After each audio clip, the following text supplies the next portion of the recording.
I think Turkey know this is a game they have to win. Wales know it's a game they have to win.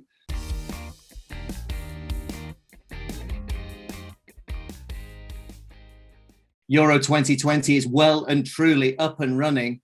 And for any international manager, just imagine being able to call upon one of the greatest strikers ever to play the game, a Liverpool FC legend. But today, once again, with his Wales cap firmly on, welcome once again to bookmakers.co.uk, Ian Rush. Good morning. Good morning. How are we getting on so far? In a sentence or two, what have you made of this opening flourish of games? Because I think most people just so delighted to have football back as an overall spectacle. Yes, we've had drama. Yes, thank goodness we've had the medical intervention with Christian Eriksen, which of course caught the world's attention, and our thoughts go out to him for all the obvious reasons. But as a sporting spectacle, what have you made of it, Ian? I think it's been fantastic. We all want to see, people play football. It's the Euros, and it's great to see everyone up and running, and that's what it's all about. And it's a long way to go, but so far I've been happy. And so far you've been happy. Talk to me about how happy you are with your nation, Wales, because they had a tricky opener. They went behind, they weathered a storm, they found an equaliser. VAR probably redeemed them a little bit late on because it was marginal, but the referee called it right. They didn't concede a second goal. They got the point against Switzerland in Baku.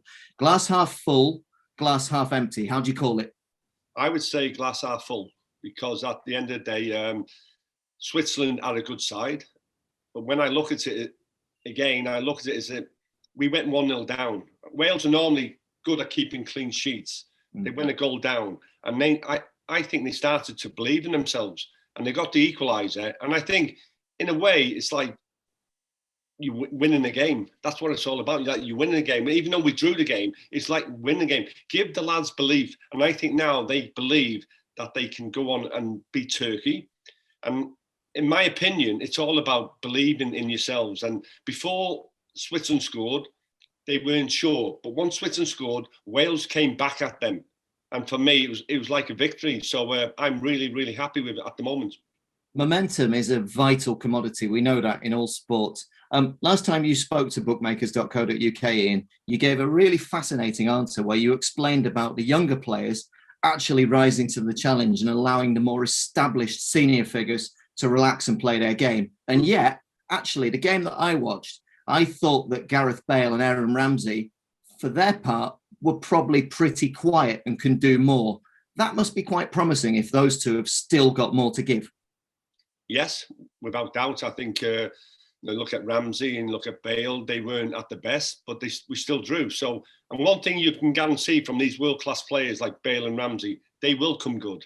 Believe me, they will come good. And I'm expecting that against Turkey.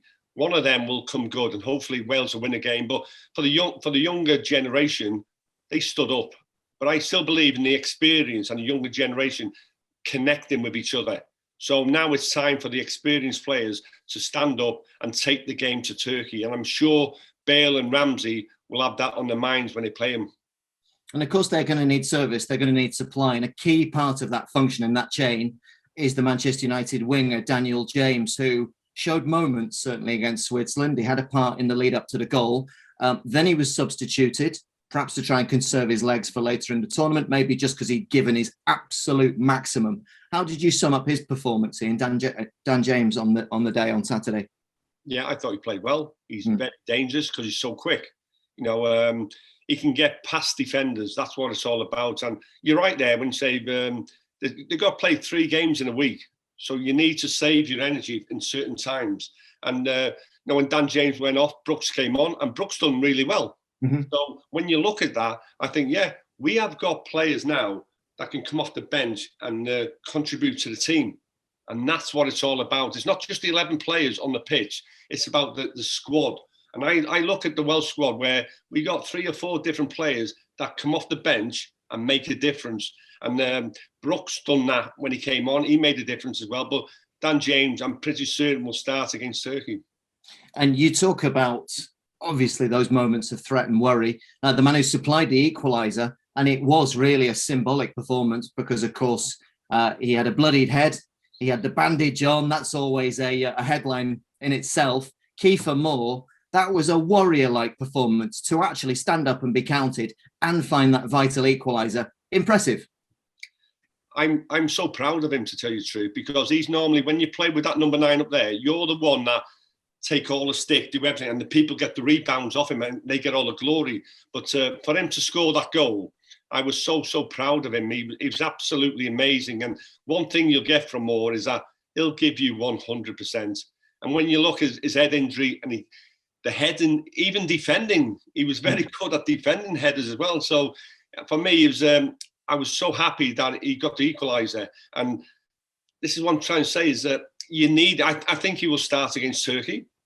Then maybe after an hour or so, if things are not happening, you can change it. But for me, you know what you're going to get from him. He was absolutely amazing. I'm so happy they scored a goal. And just one more name I want to grill you about, please, Ian, is that of Ethan Ampadu, because when we did the bookmakers.co.uk full preview, you had some really encouraging words to say about him. He's a young man. He's still a developing player. And I did wonder if the manager might throw him in from the start, or might he give him 20, 30 minutes? As it was, he got 8+ stoppages, didn't get a lot of time to show what he can do. How did you sum up his contribution? And do you think we'll see more of him in the next 2 games? Yes, I think we'll see more of him. I think when you look at it, you've got Joe Allen there, and Morel played instead of Ampadu. So for me, it's just maybe experience. But he's been at Sheffield United. He's done really well there. So for me, it would not worry me one bit if he started the game, because I know what he's like. Is 100% commitment, and it would not worry me if he started the game. But looking at the game against Switzerland, I looked at maybe I think he might start with the same lineup. So if he does that, and things not happening, like I'm saying, if things are not happening after an hour or so, we will change. This is why I keep coming back and say the bench makes a difference. The bench makes a big difference. So we can bring 3 or 4 players off the bench and make a difference. When you look at Brooks made a difference, Ampadu can make a difference as well. It's the energy that he has, by the way, that makes him really, really special. What do you think of the managerial style of Robert Page on the sideline? Because I'm going to give you an example now. When he, certainly in his first full season with Manchester United, Ole Gunnar Solskjaer was criticised for being too passive and sitting on the bench with his arms folded and not getting down there and motivating and gesticulating and driving his players on with example. Whereas Robert Page, I see him there in the technical area. He's pointing, he's shouting, he's giving instructions. He's trying to just maintain that focus and concentration. Do you like the way he is for an inexperienced international manager, how he's motivating his troops? Yeah, I think what you can do, you can only take a horse to water. And that's what I'm saying. When you give them all the preparation, when you go out on the pitch, the players have to do it. So it's all the preparation before, which I'm sure he would have done all the preparation before that. And when you're out there, you have to motivate the players. But at the end of the day, it's down to the players themselves. And I'm sure if they need motivating, he will motivate them. But at the moment, for me, the way I look at it, you don't really need to motivate them because they have the determination to do well themselves. So from that point of view, yeah, I think he's done a great job. As long as you've done your preparation before. I mean, I always remember Bob Paisley. Look, when he was manager, he never jumped up and everything. Ronnie Moran did. So you work as a team. And that's the most important thing. You work as a team so people knows each other's strengths. And I'm sure like Robert Page knows his strength, and that is preparing them before they go out to play the game. Great insight. Thank you, Ian. We've looked back. Let's look forwards, because let's hope there isn't a single individual in that Wales dressing room who needs any motivation. 5 o'clock Wednesday, once again in Baku, Turkey against Wales, Group A. First of all, I want to ask you about Turkey. Are you surprised, honestly, and I word this very deliberately, Ian, were you surprised how bad Turkey were in their opening game against Italy? They were talked up as a dark horse. Well, if it was a dark horse, they were locked in the stable and they might never see the light of day. They were terrible. Yes, I have to agree with you there, but I don't think no side has 2 bad games. So I think you have to be wary now, because I think Turkey know this is a game they have to win. Wales know it's a game they have to win. So it could be quite open game. And that's the way I look at it, because for me, like I said before on here, I think Italy are major contenders to win this tournament. So from that point of view, I thought Italy were excellent. And look at Turkey, the main man, the centre forward, the captain, didn't hardly get a touch of the ball. I was going to say, Yilmaz has fired Lille to the Ligue 1 title, and yet I don't barely recall him registering a touch of the ball. Yeah, but that's the reason why I think Turkey have to change the way they're playing, because if they don't, Wales will win comfortable.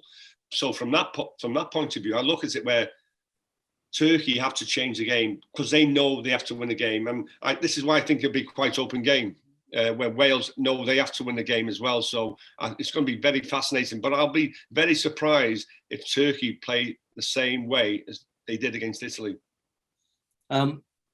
With that in mind, and you just said you'd be wary. Wary is the word you use. The bookmakers are wary because here's the betting. Turkey are 11-8. They're favourites to win the match in 90 minutes. The draw is 2-1, and yet it's a tight run thing. There's not a huge, great big gap in the odds. Wales, just bigger than 2-1, 9-4 to win the game. Given that it's looking like a must win for both teams, given the remaining fixtures and given the existing results, that 9-4 for Wales, if Turkey do change the way they play, and with the potential for changes off the bench that you've mentioned, is that 9-4 therefore great value for the Welsh to go and do a job on Turkey in Baku? Fantastic value. That's the way I look at it, because I think Wales are going for it now. I think they're starting to believe. That's what I'm saying. The equaliser against Switzerland has given them belief now. And I think if I was a manager of Wales and all that, I'd go and say, listen, you've just got a result here. Go out now and play with pride and believe in yourselves. And I think now these youngsters and the experience will go out there believing that they can win the game, where if they lost 1-0, it might have been difficult, but 1-1, go out there, beat Turkey, and you're virtually in the next, in the qualifications next round. You can actually afford to lose to Italy if they beat Turkey. That's the way I look at it. So I think this is a massive game. Turkey as well, and then one of them where if they beat Wales, they're still not certain of qualifying for next round. But I think if Wales can beat Turkey, 4 points, you've got Italy to play, and I'm pretty certain that that'll get you through to the next round. Sure. So to put it another way, the catalyst being that goal from Kiefer Moore, which carries them in with momentum, and the fact that the final group game in Group A is against Italy, that pretty much frames this at 9-4 as a must-win for your country. Yeah, without doubt. I think if we can win there, we'll be happy. And you're looking at Italy to beat Switzerland. Italy have 6 points. They play Wales in the final game, and I'm pretty sure if Italy did get 6 points, they may rest 1 or 2 players as well. So that's the way I look at it anyway. I think if Wales can beat Turkey, they go final game against Italy. Italy have got 6 points, maybe rest 1 or 2 players. Wales get a draw or a win against Italy. That'll do me. Say no more. On behalf of bookmakers.co.uk, until the next time, Ian Rush, pleasure having you on board. Thank you. Cheers.